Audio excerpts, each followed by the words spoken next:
And so God's just really been dealing with me lately, and I just want to share how he's been dealing with my heart.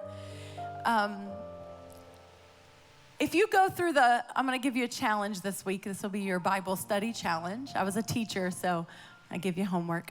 Go through the New Testament and through the life of Jesus, and I want to give you a challenge to find all of the places that Jesus passed by or passed through. And then find the places where it says he stayed. Because what you're going to find is Jesus passed by much more than he stayed. And so it's been troubling my heart lately because I love that God passes by here. Because see, Sunday experience for an hour and a half, 2 hours, you experience God pass by here. But what makes him stay? What makes him, instead of be on the move, stop and rest?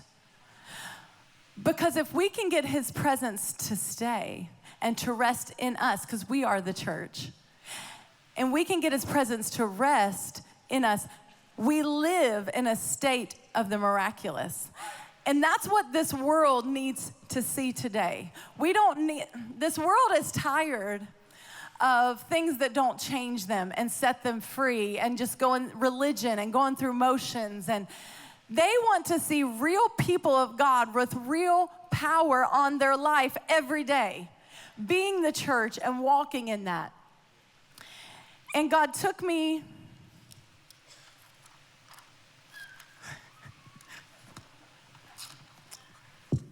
Sorry.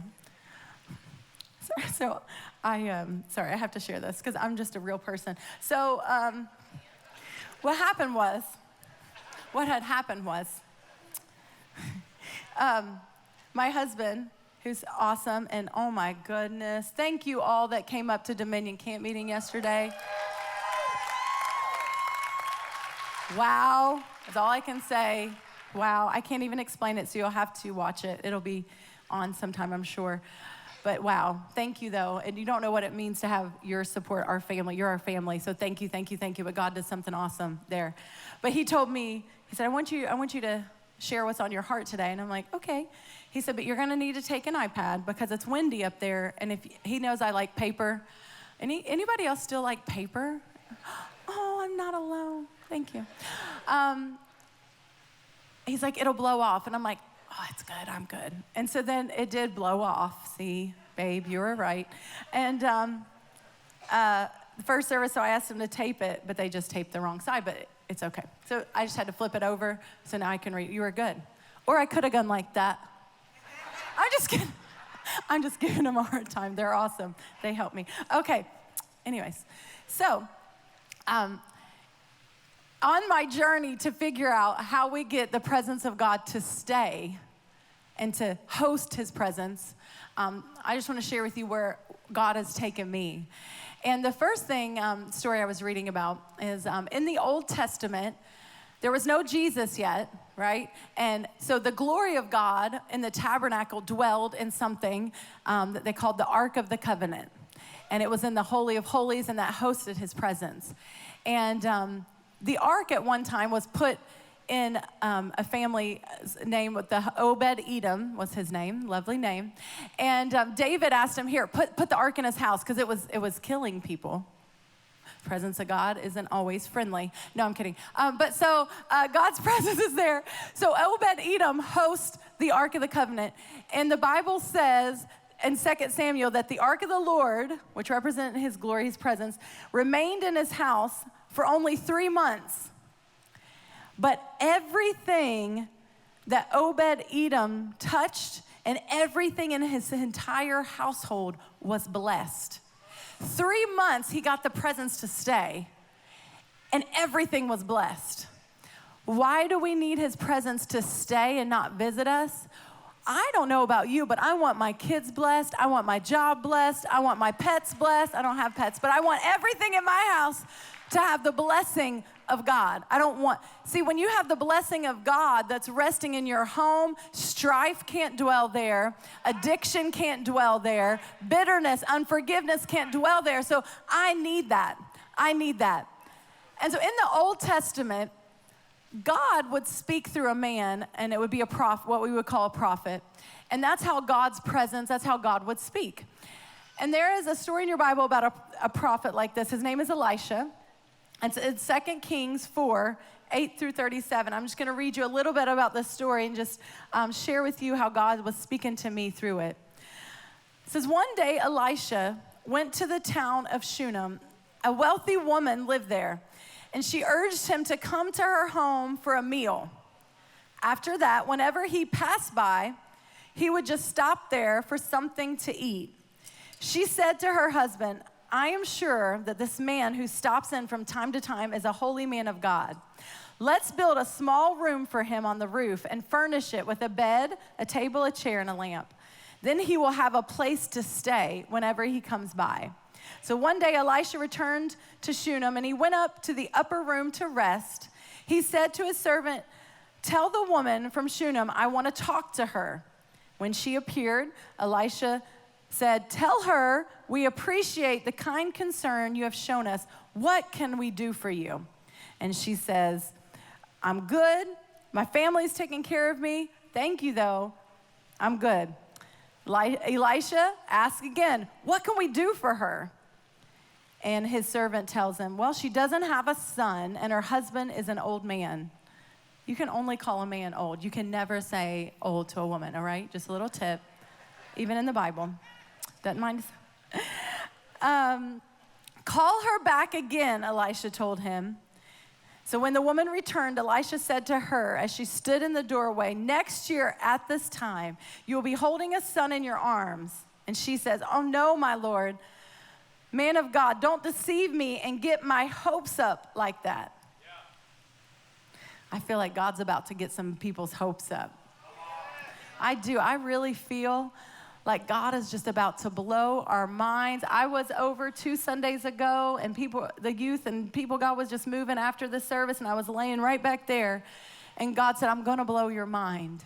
And I said, please do, God. Do things we could never imagine. And then when Pastor Ryan got up here, and that's what I'm telling you, God's about to do things that are going to blow your mind. He's going to get your hopes up today. Tell somebody next to you, he's going to get your hopes up today.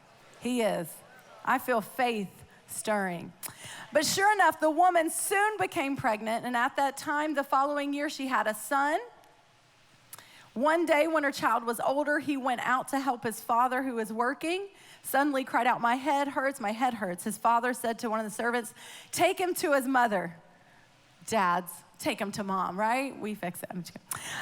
So the servant took him home, and his mother held him on her lap, but around noon he died. She carried him up and laid him in the bed of the man of God, then shut the door and left him there.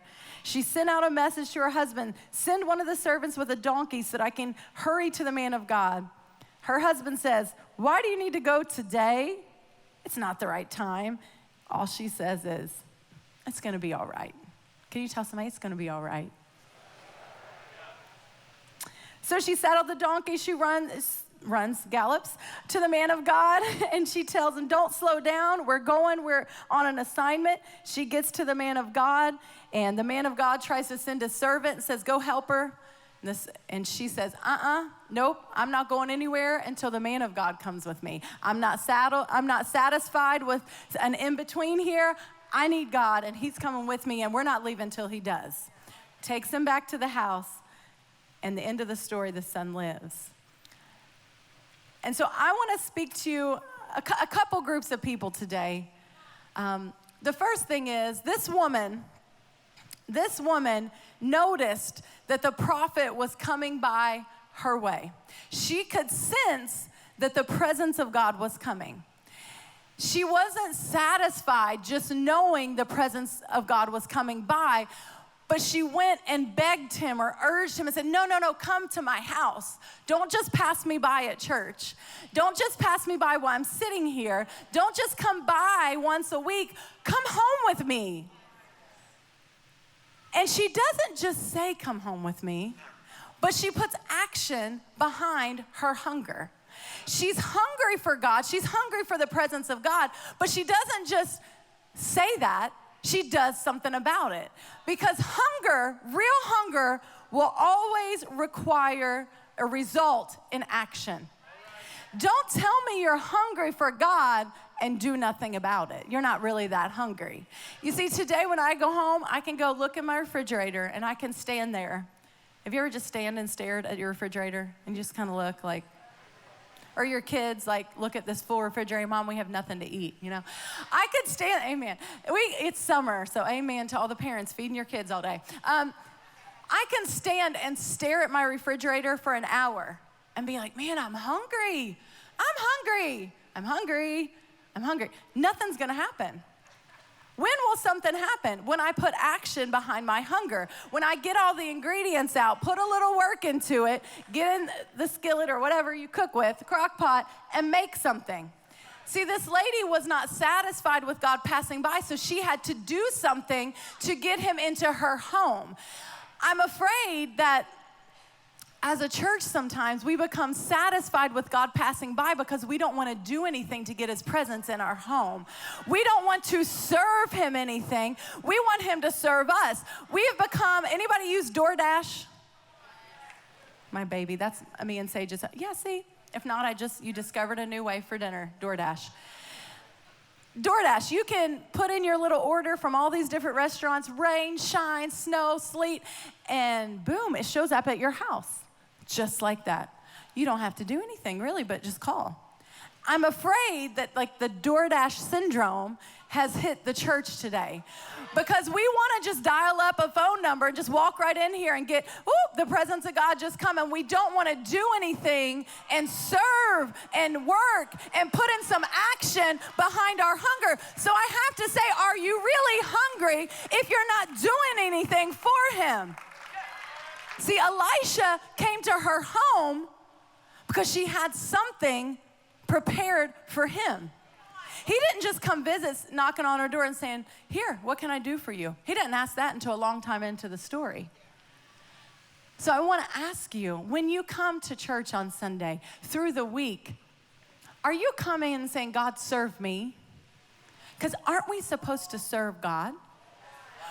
So what are we serving him with? How are you serving? We don't just talk about getting involved and being on a team and serving because we need your help. We do it because that's our rightful, what else can I do for God? When I come into his house, I come to offer him something, my time, my talent, my treasure.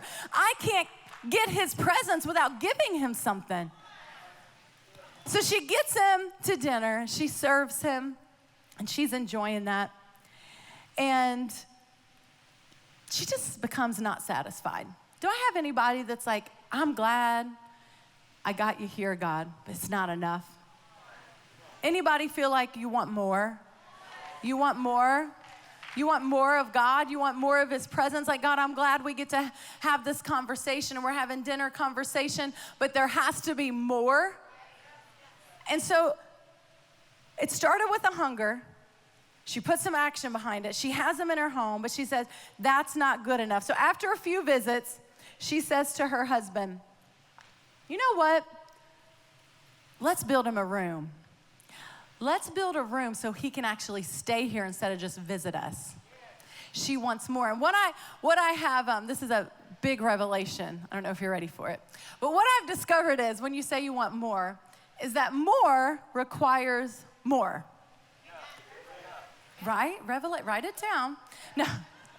More requires more. See, it's easy for me to say, I want more of you, God.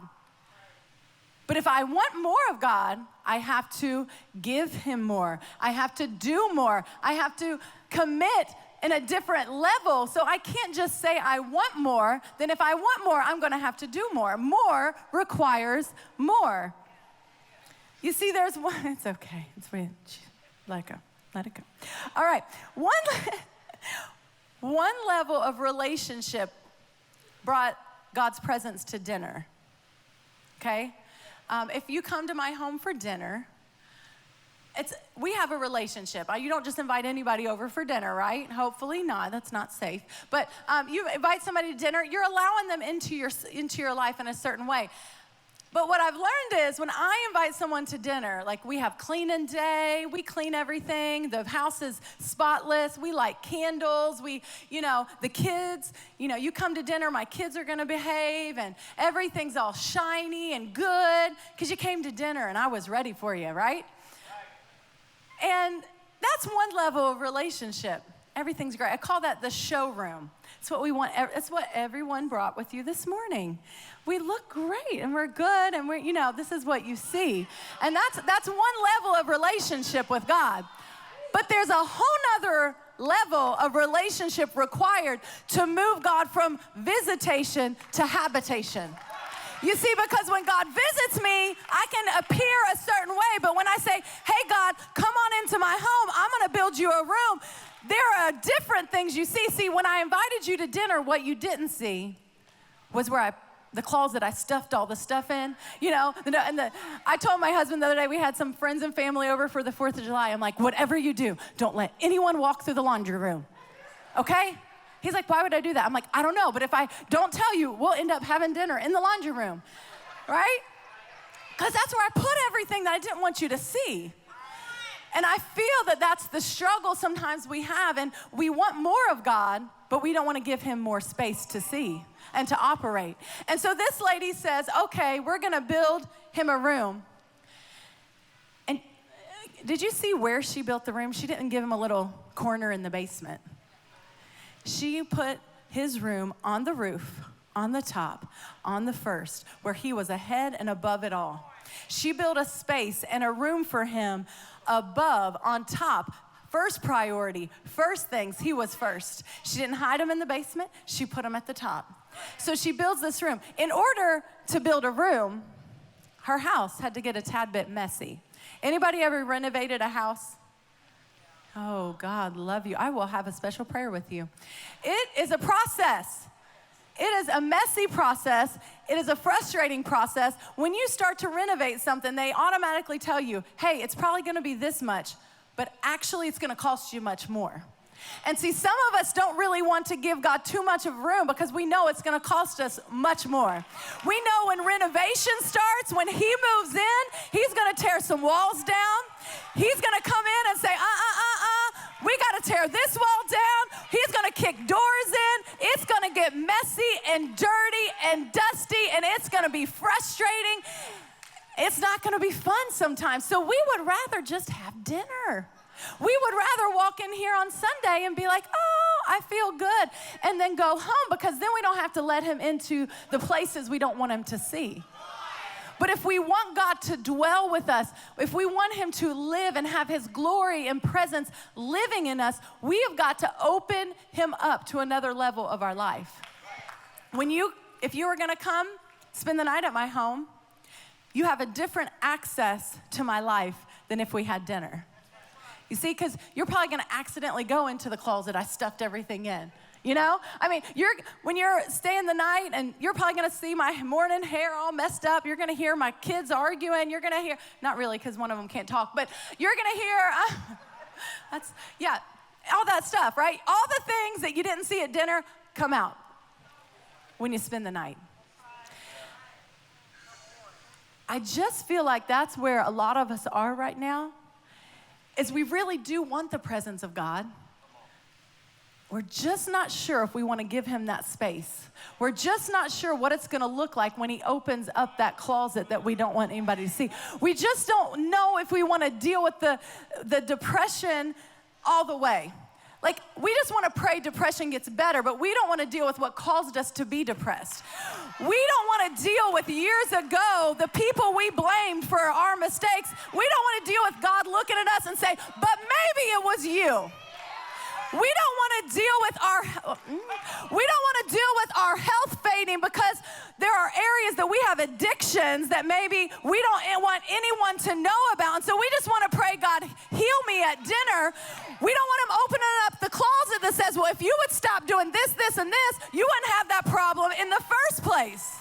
See, when God moves in, he messes things up. We would rather look cute at dinner with our candles burning and everything great and our china, then let him in somewhere we don't want him. And I feel like that's where we are as a church. God wants to come in the spaces you don't want him. He's not afraid of your messy closet. He's not afraid of what you look like when no one else knows what you look like. He's not afraid of that space. He's not afraid of the secret things you do in the middle of the night that you feel like you got to hide. No, he's not. He wants to come in that space. That's where he wants to be. So she builds him this place. She builds this place for him. And I was thinking of, renovation today takes a long time. It's a process. And that's another thing we hate. We really do not like process. We don't like it. We want someone to slap us in the head and get a miracle like that. We don't want the process of healing our marriage. We just want one big bop in the head and we go home in love. No, there's a process to God. There's a messy process to God. And sometimes we miss the process, so we just shut the door and walk away. And God says, that's where I want to work, in the process. Can you imagine how long renovation and building took back then, before they had like power tools and all that stuff? Like, she didn't just go from dinner one day to poof, having a room on the roof, right? It was a process. It was a process she had to go through. And I feel this in the spirit right now. God says, the process tells me how bad you want me. You want to jump out of the process, then you weren't very hungry. If you want to jump out of the process, you didn't really want me that bad. You wanted a quick fix, and sometimes it doesn't happen that way. Somebody right now is in the middle of a process and you want to give up and you're like, I'm done with this. I thought if I did this and this and this, my marriage was going to be perfect. I thought if I went to school and I did this and I'd have a perfect job. God wants you, don't skip the process. Don't skip the process. So, she gets him a room. He comes, he stays. Never once did she ask anything of him. Never once. See, however, later on the story that I read, he's staying at her house, and we don't know how long. We don't know that it took her a year to build the room, and then he stayed there for a year. We don't know how long this took. We don't know how long he dwelled there before something happened. And see, sometimes we think, well, God, I prayed for a week and I fasted for 3 days. Nothing's changed. It must not be you. And we give up. We don't know how long. However, one day, we don't know how long, he had stayed there from time to time. He tells his servant, what can we do for this lady? Go get her. I want to talk to her. Go get her. I need to talk to her. If you feel like you haven't heard God talk to you in a while, you ever get in those places? Feel like he's silent? You're either in the process, or could it be you haven't created a place for him to speak in? So in this story, he tells his servant, go get her. I want to talk to her. And it says she's standing in the doorway when he speaks. In the very door she created for him. In the very space she created for him. See, he wouldn't have had space to speak unless she would have made room and paid a price and created that space. And so sometimes we're waiting on God to talk, and he says, you haven't created space for me to speak. You haven't done anything to create more room so that I can speak. So she's standing there, and he says, what can I do for you? And she said, nothing, I'm good. He's like, no, don't you want me to put a good word in for you with the king? Don't you do? And she's like, no, I'm cool. Like, we're good. And he doesn't stop there. He tells his servant again. He goes, what can we do for her? We've got to do something for her. Sometimes we spend so much time begging God for things. And all we really need to do is serve him, give him room, and he will seek out a way to bless you. He will stop And this is what I feel. Stop chasing after a blessing and just create a space for God. Because when you have a space for him, he chases after you. And he says, find a way I can bless her. And that's what I hear God saying right now to the angels in heaven. I hear say, hey, find a way I can bless that person. She serves every Sunday through her hurt. She gives through sacrificial giving. She hasn't stopped. She hasn't quit. Find a way I can bless her right now. Can you imagine God is up in heaven when you've created a space for him, when you have served and given and brought something to him, prepared a place for him? He is in heaven just saying, find a way to bless him. Find a way to bless him. Find a way. But I'm good, God. All I want is you. And so when we were singing that song, that's where I feel like a shift has to happen. We chase a blessing so much, and God says, if you just chase me and create room for me, I'll start chasing you down. I will chase you down, and I will bless and give you the things that you didn't even ask me for. And that's what he does. His servant says, well, I discern that she doesn't have a son, and her husband is old. And so God, that's just like God. When you create a space for him, when you're serving, when you're working for him and you're doing things for him, he knows that thing in your heart that you're even afraid to ask for. Because you're afraid if you ask for it, you'll be disappointed. And that's how this lady was. He says, this time next year, there's gonna be a this time next year. You're gonna hold your son in your arms. And you know what she says? Oh, no, don't get my hopes up. Don't get my hopes up. And that's how I feel somebody in here right now. Like you're arguing with God and he's saying, hey, this time next year, this is gonna happen for you. This time next year, there's gonna be a miracle in your job. This time next year, you're gonna find the spouse you've been praying for. This time next year, your child is gonna be walking free. This time next year, you're gonna be holding the child you have dreamed about. But we're afraid and we say, God, don't tell me that because I don't want you to disappoint me. I've been there. You don't want to get your hopes up. I'm good just serving you, God. And God says, no, you have served me. So I'm looking for a way to bless you. And so just as he spoke, just the miracle happens. She has a son, and so we celebrate.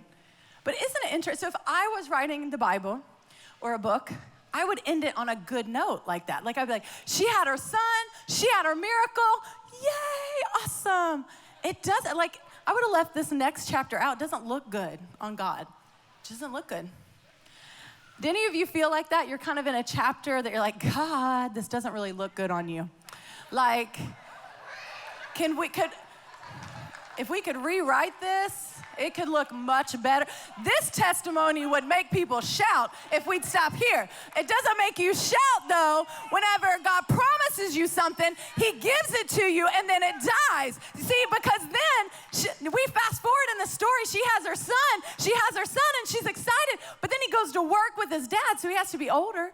He goes to work with his dad, and he gets a headache, and dad carries him to mom, and leaves on her lap, and he dies on her lap. So now she's sitting here and she's like, God, this doesn't look good. He's dead. I told you not to give him to me in the first place. You did this to me, God. I didn't ask you for this miracle. You pushed it right on me. You perceived I needed something. You gave it to me. Now it is dead. What in the world? What am I doing? This doesn't look good on you, God. And that's where a lot of you are right now. You're holding dead things, and you're rocking them, and you're holding them, and you're rocking them, and you wonder why you're depressed, and you wonder why you don't have hope. You're holding dead things. You're holding them, and she could have done that. She could have just rocked and held, and the story could have ended there. But I can just imagine. She's sitting there, and she's holding him. And I can imagine fear. I can imagine bitterness trying to hit her. I can imagine her saying, I didn't ask for this, God. didn't ask for that husband to walk out on me.